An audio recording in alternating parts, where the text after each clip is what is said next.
o homem tem a tendência de ser ambíguo em seus critérios, ou seja,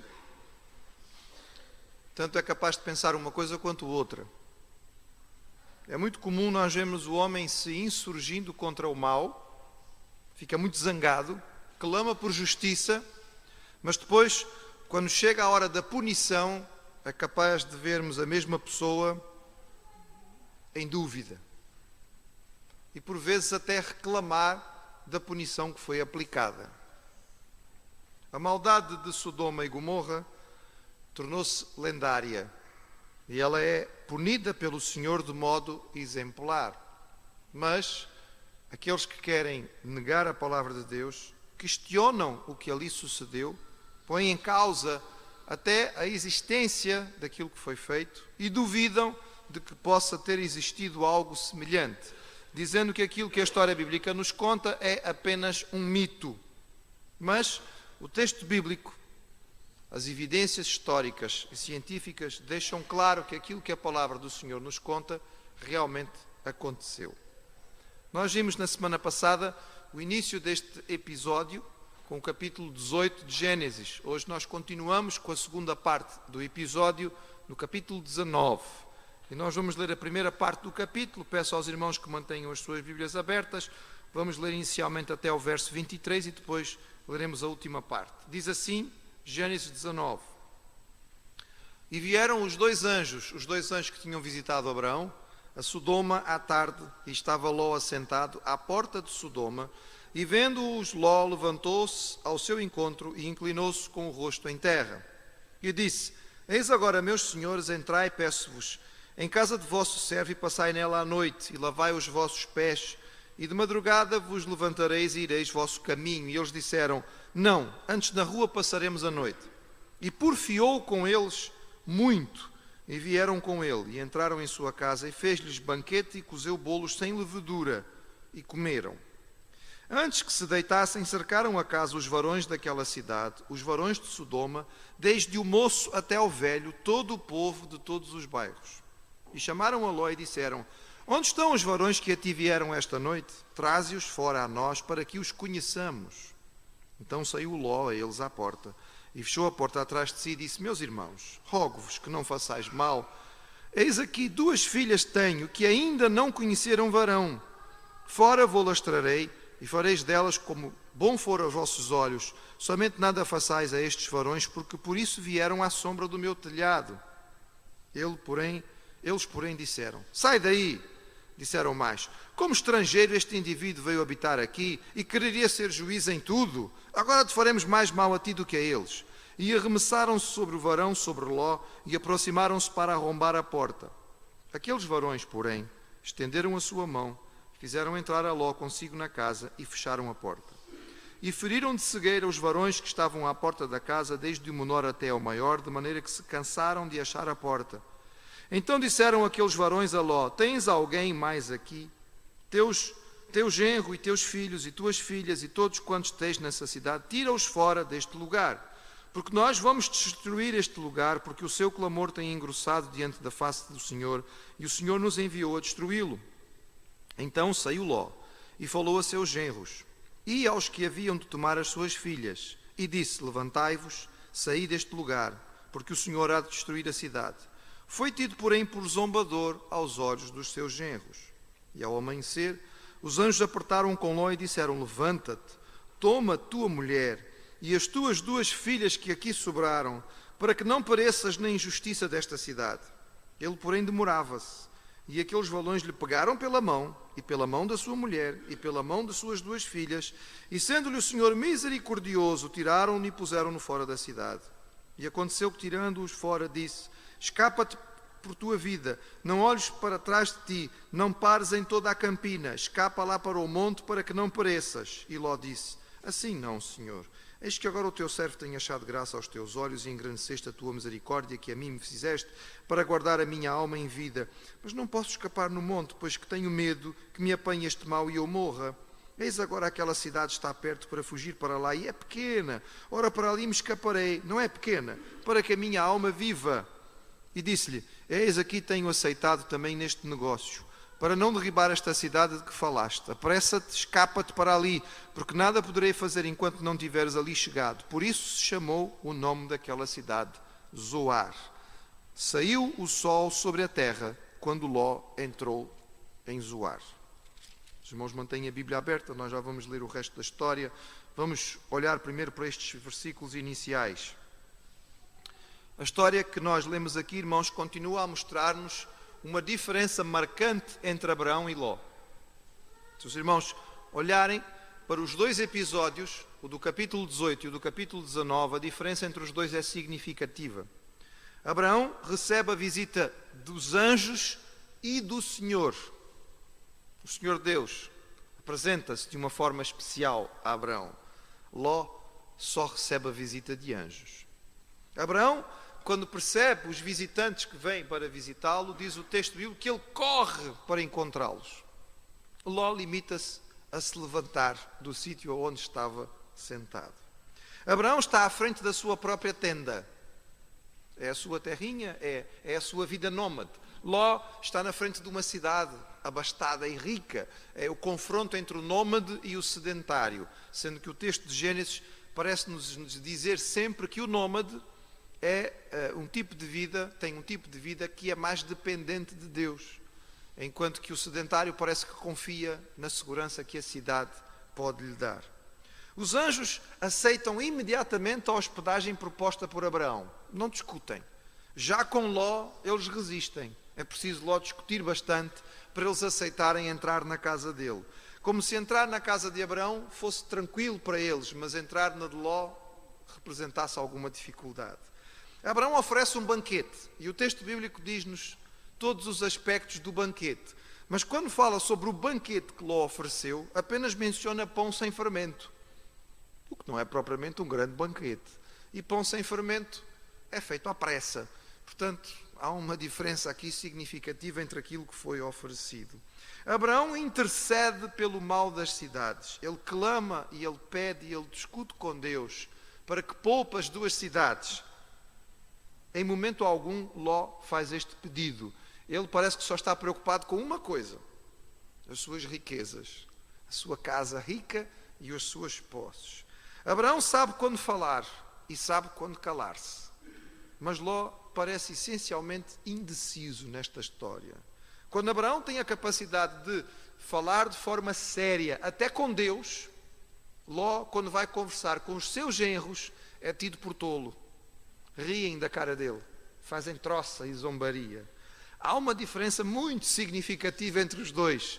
Esta diferença não aparece agora, ela começou lá atrás, no dia em que Abraão confiou no Senhor e disse a Ló: escolhe. E Ló olhou para a campina bonita e verdejante do Jordão e disse: é aqui que eu vou ficar. Olhe, mas ali tem uma cidade chamada Sodoma, é conhecida pela sua maldade. Mas Ló deu de ombros, porque a terra parecia mais bonita. Ló está sentado à porta da cidade. Não temos a localização exata de Sodoma, irmãos, mas a ideia é mais ou menos esta. Estamos ali no fim do Mar Morto e é mais ou menos por ali que os estudiosos acreditam que seja a cidade de Sodoma. Hoje aquela zona é toda deserta, naquela altura não seria. A porta da cidade era mais ou menos assim, ou seja, havia a porta propriamente dita e logo a seguir uma espécie de largo ou praceta. E era neste sítio que normalmente, como os irmãos podem ver ali um toldozinho, era normalmente neste sítio que se sentavam as pessoas importantes da cidade. Nas cidades cananitas, como mais tarde nas cidades israelitas, a zona inicial da porta funcionava como uma espécie de tribunal. Ali sentavam-se os juízes, os homens importantes da cidade, os príncipes, para tratar de negócios, receber delegações que viessem de outras cidades ou de outros reinos e fazer justiça. Ao sabermos que Ló estava sentado nesta posição, ficamos a saber que ele tinha uma posição importante na cidade de Sodoma. Ele não é só um simples morador de Sodoma. Ele era já um dos homens importantes de Sodoma. Podemos imaginar porquê, facilmente. Lembramos que ele era um homem rico, trouxe a sua riqueza para Sodoma, e como acontece em quase todas as terras, os ricos acabam por ocupar uma posição de destaque. Mas também vamos lembrar, irmãos, que ele provavelmente tinha uma posição importante na cidade, porque tinha sido o tio dele, Abraão, que tinha salvado Sodoma. Lembram-se da guerra entre os reis? Sodoma perdeu a guerra, mas Abraão foi lá e recuperou tudo. Ora, sobrinho do homem que foi o herói que recuperou tudo da cidade, certamente o colocava numa posição importante. Nós vemos que Ló parece muito à vontade em Sodoma. Ele não somente está a viver nesta cidade, mas ele já é um dos homens importantes da cidade. E quando ele fala com os sodomitas, ele diz: meus irmãos. O irmão reparou no texto? Está aí no versículo 7. Eu não sei se isto para o irmão choca ou não, se é grave ou não, mas ele diz: meus irmãos. É por isso que às vezes é perigoso o crente participar de certas organizações onde é levado a chamar de irmão pessoas que têm uma posição contrária à sua fé. Não é? Os irmãos provavelmente já ouviram falar da maçonaria. Dentro da maçonaria, os maçons chamam-se uns aos outros de irmãos. Então, um cristão que queira ser maçom poderá chamar de irmão a um praticante de feitiçaria, de rituais tradicionais africanos, a uma testemunha de Jeová, a um muçulmano, a um budista, a um ateu. Ele vai ter que chamar de irmão. É preciso ter cuidado com estas coisas. Mas Ló está tão à vontade que ele chama aos habitantes de Sodoma de irmãos. Ele casou filhas com os habitantes da cidade. Porque o texto deixa a entender claramente que há duas situações aqui.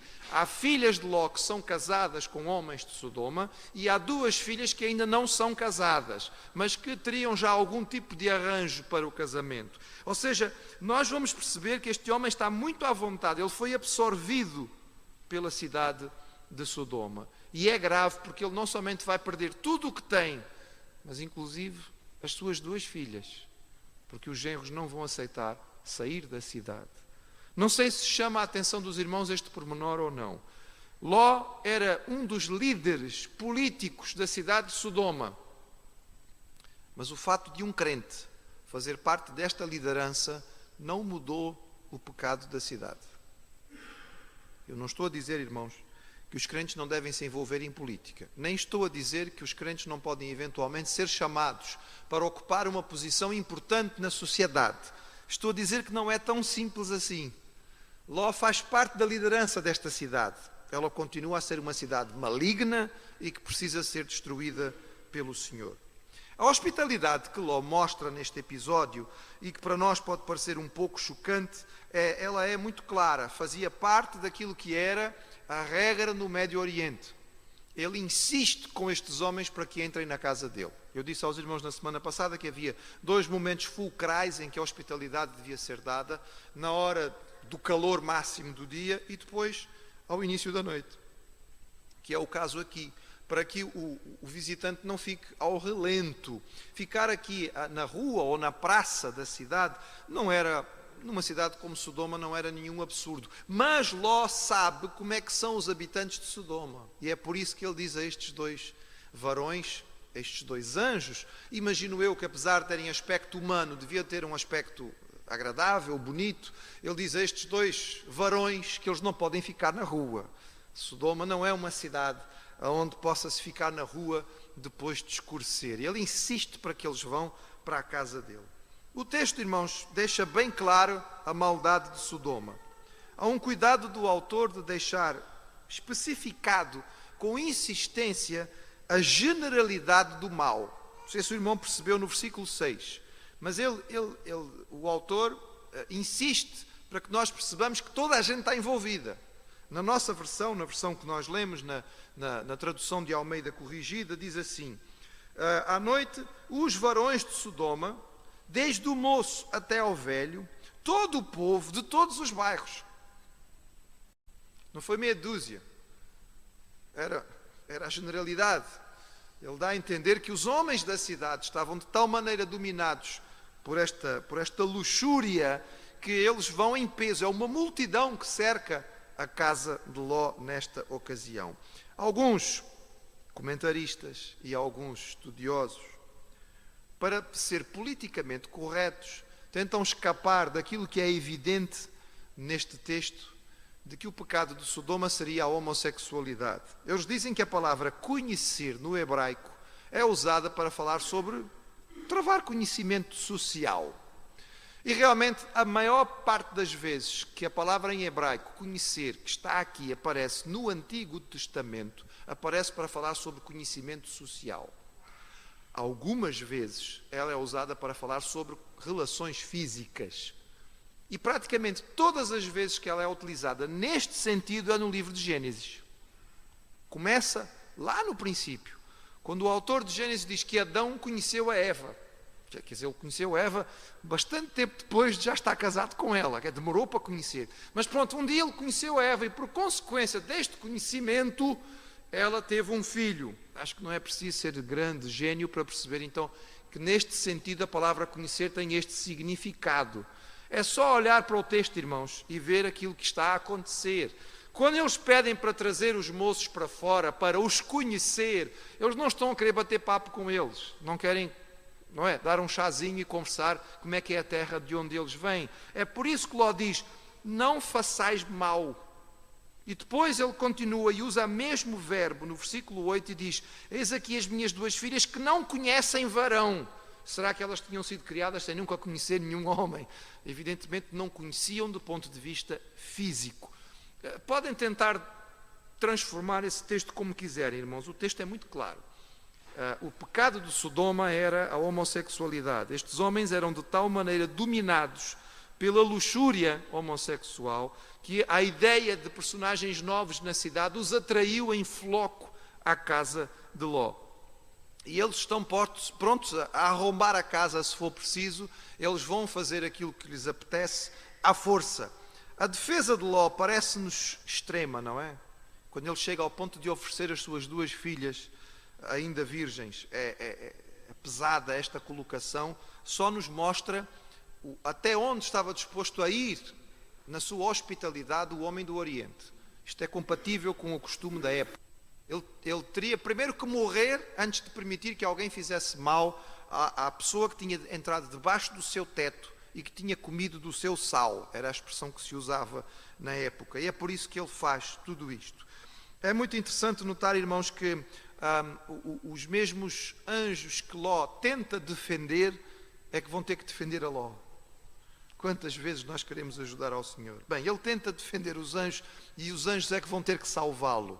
Diz o texto que eles atacaram de cegueira a multidão. A ideia aqui é de uma luz muito forte, como se fosse uma luz muito brilhante. E diante daquela luz, os homens que estão ali do lado de fora não conseguem focar, não conseguem descobrir aonde está a porta e acabam por se ir embora. Os anjos então declaram a sua missão. Nós viemos aqui para salvar-te a ti e a tua família, porque nós vamos destruir esta cidade. Ponto. Não há aqui meio termo. Ló não discute. Ele não intercede pela cidade. Não pergunta porquê. Acho que ele sabia. Ele sabia. Só que ele tinha se acomodado com o mal. Por isso é que ele o aceita com tanta facilidade. Então é dito, olha, vai falar com os teus genros, vai falar com quem tenhas de família cá. E ele tenta, mas a resposta que eles têm é apenas rir. E é tremendo, irmãos, este texto, porque mostra-nos a graça do Senhor de um modo extraordinário. Ló vai ter que ser salvo literalmente pela mão, porque a madrugada passa e ele não é capaz de tomar uma decisão. Eu imagino que ele está aqui sem saber o que é que leva. Não vou levar isto, não, mas isto não é. Não vou levar aqui, não vamos. Ele não sabe o que é que há de pôr na mala, irmãos. Ele sabe que se tem de ir embora, mas ele nunca mais decide a ir. Chega a um ponto que os anjos dizem, ok, uma mão para cada um e toca a sair, porque senão a cidade vai ser destruída e tu vais junto. Há um momento em que não dá para olhar para trás, tem que se levar tudo. E ele diz mesmo, olha, não olhes para trás, não olhes para trás, tens mesmo que fugir. Ló parece conseguir apenas a salvação da pequenina cidade de Zoar, quando ele pede ao anjo que permite que ele vá para aquela cidade, porque ele tem medo, já tão acostumado está a viver na cidade, que ele tem medo de ficar ao relento. Não quer ir para as montanhas onde o anjo indicou que ele devia ir. Então, finalmente, ele sai. E o Senhor tem misericórdia dele por causa de tudo isto. E então, a destruição vem. Vamos ler o resto do capítulo 19.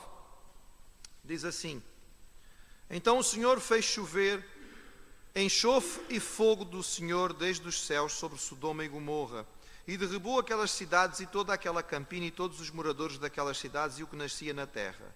E a mulher de Ló olhou para trás e ficou convertida numa estátua de sal. E Abraão levantou-se daquela mesma manhã de madrugada e foi para aquele lugar onde ele estivera diante da face do Senhor e olhou para Sodoma e Gomorra e para toda a terra da campina e viu, eis que o fumo da terra subia como o fumo de uma fornalha. E aconteceu que, destruindo Deus as cidades da campina, Deus se lembrou de Abraão e tirou a Ló do meio da destruição, derribando aquelas cidades em que Ló habitara. E subiu Ló de Zoar e habitou no monte, e suas duas filhas com ele, porque temia habitar em Zoar.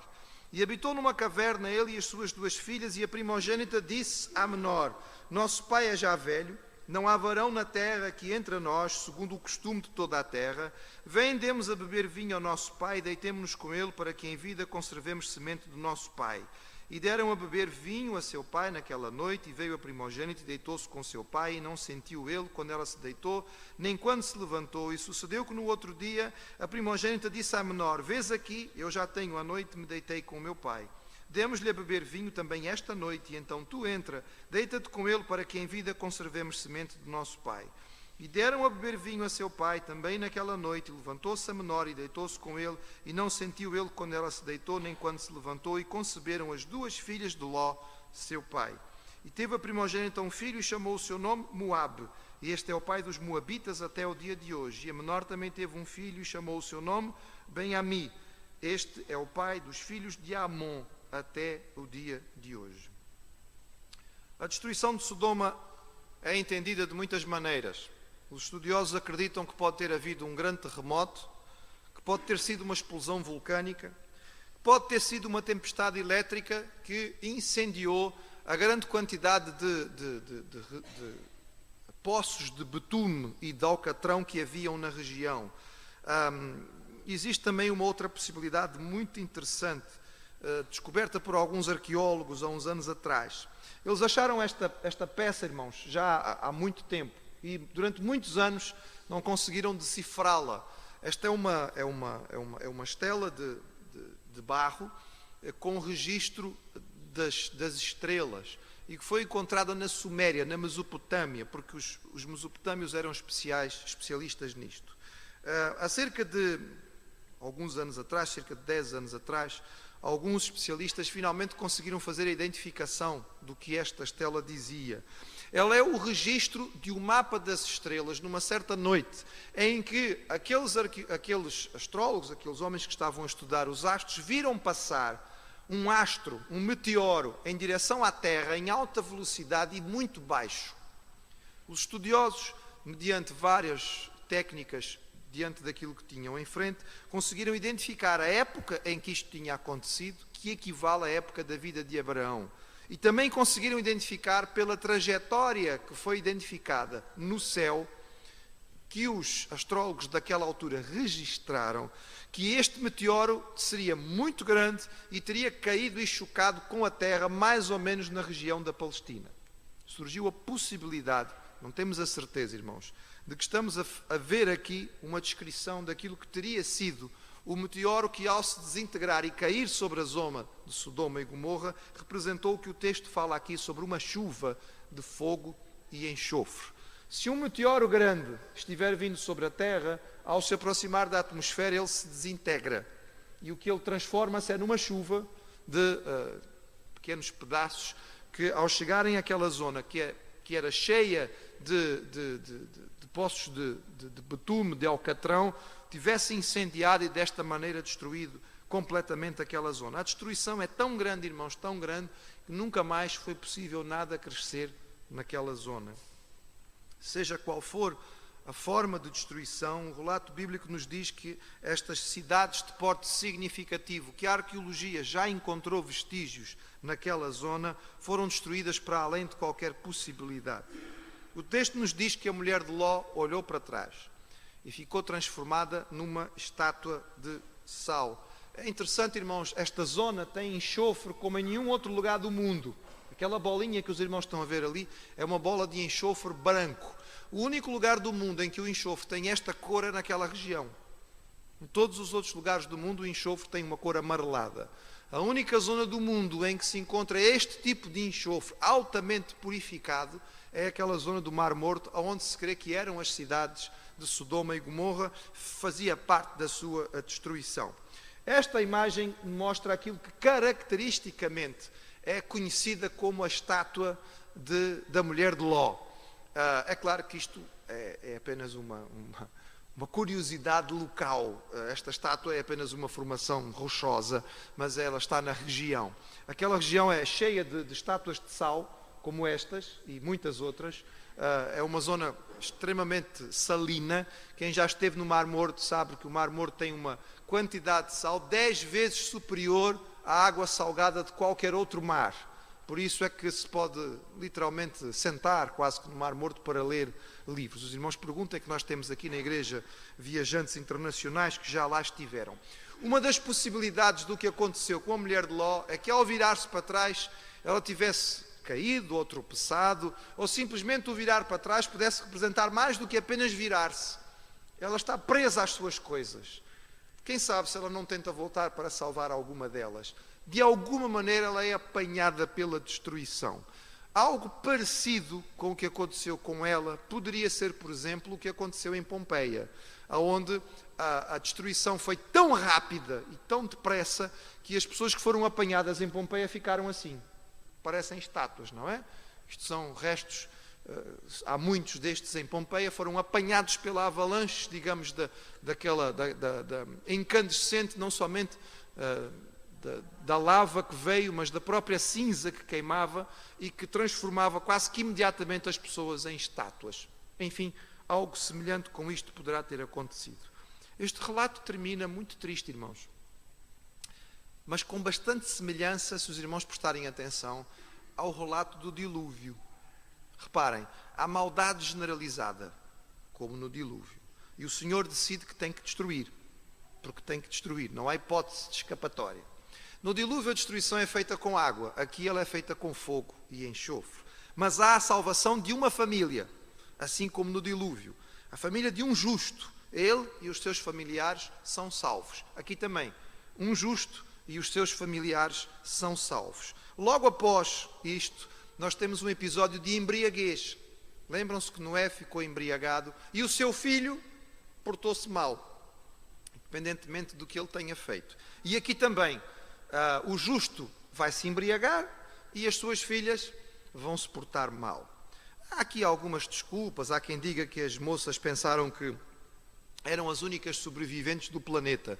Bem, elas tinham estado em Zoar, sabia que havia outros sobreviventes. O que o texto dá a indicar é que elas perceberam que não havia hipótese de elas casarem. Tinham perdido tudo, não tinham mais riqueza nenhuma, o seu pai não tinha condições, segundo os costumes da época, de fazer um acordo de casamento com estas filhas. Talvez até Ló fosse visto como responsável pela destruição. Ele foi o único que escapou. Tem qualquer coisa estranha aqui nesta história, não é? Então talvez isto, porque vejam, ele não quer ir para a montanha, porque ele diz, tenho medo de ir para a montanha, deixe-me ir para Zoar. E o anjo diz, vai. Mas depois ele tem medo de ficar em Zoar e vai para a montanha. Ou seja, é sempre preferível seguir aquilo que Deus diz de início, porque nós vamos acabar por lá chegar. Mas pronto, ali está ele. Não há nenhuma dúvida que esta história triste de incesto é confirmada pelo próprio nome que é dado às crianças, não é? Moab significa do pai e Ben-Ami significa filho do meu parente. Portanto, os dois nomes das duas crianças confirmam que estes filhos serão filhos de incesto. Os moabitas e os amonitas serão amaldiçoados por Deus, não por causa da sua origem, mas que são povos irmãos de Israel, mas que se levantam contra Israel quando o povo está a voltar do Egito. E é por isso que Deus vai castigá-los e Deus vai dizer, estes povos não vão ter nada a ver com Israel. Os moabitas, inclusive, ficam ligados ao maior episódio de sedição que Israel experimentou. O rei de Moabe tenta amaldiçoar os israelitas contratando um profeta famoso. Lembram-se? Balaão.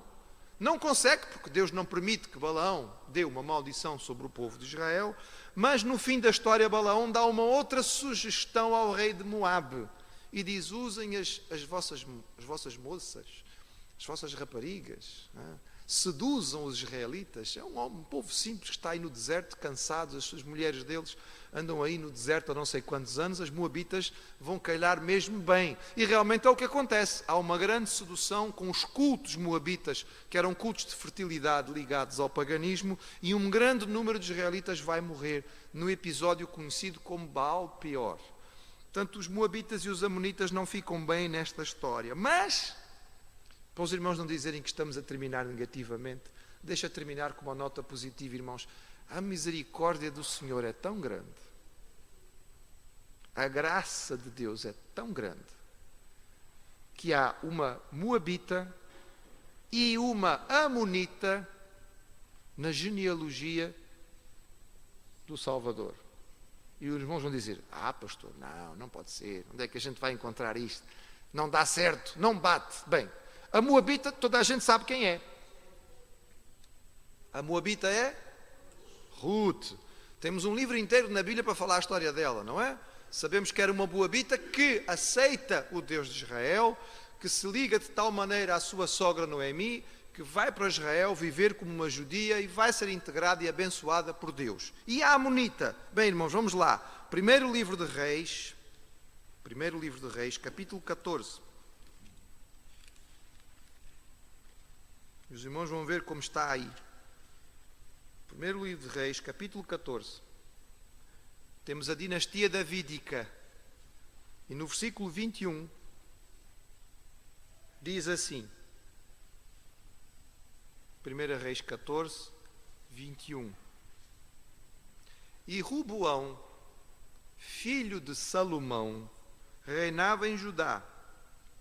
De 41 anos de idade era Roboão quando começou a reinar, e 17 anos reinou em Jerusalém, na cidade que o Senhor elegera de todas as tribos de Israel, para pôr ali o seu nome. E era o nome da sua mãe Naamá, amonita. Interessante, não é, irmãos? O Senhor é muito misericordioso. A sua graça ultrapassa todos os limites quando o homem se volta para a sua misericórdia. Sodoma precisou ser castigada. E este castigo, neste caso, foi um castigo extremo. Entendamos, irmãos, que o Senhor, na sua misericórdia, certamente deu oportunidade a esta cidade de se arrepender. Esta cidade conviveu com homens da qualidade de Abraão e Melquisedeque.